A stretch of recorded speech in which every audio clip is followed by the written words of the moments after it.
हमके परेशान कर देले बा। जब देखा खेलत रहेला, पढ़ाई लिखाई में तो ओकर मने नहीं खेलागत। ओकरा मारे तो जीव हारे हार हो गई बा।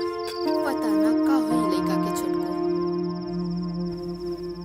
ला बिपिया का तो दवैया भुला गई। बड़को ए बड़को। जी अम्मा जी।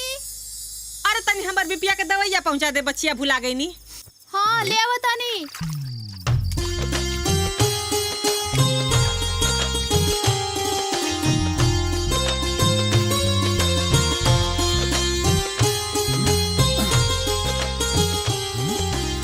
ली अम्मा जी।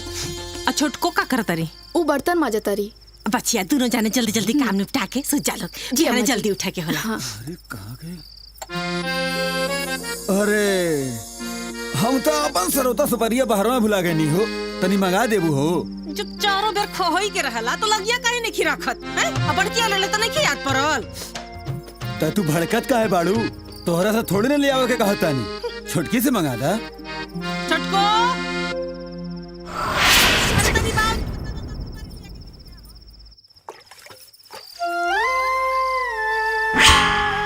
ई बबलुआ ना एकदम परेशान करके ध देले बा। दिन भर खाली खेलत रहेला।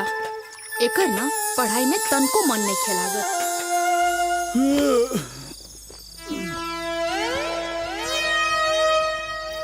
ली बाबूजी।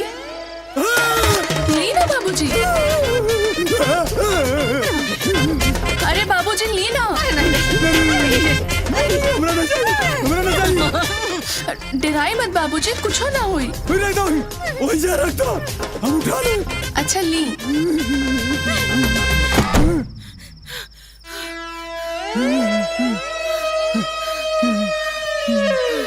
ले भैया, ये सब ड्रामा तोहरा चलते शुरू भइल बा। चुपी चुपी।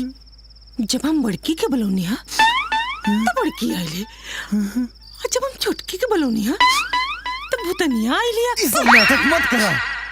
सब तोरे चलतन शुरू भइल बा बुढ़िया। तोरा के मन करता कि थूर दे।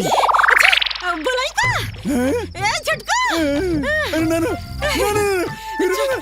छोटको खाली से बढ़िया खाली न खा खाली।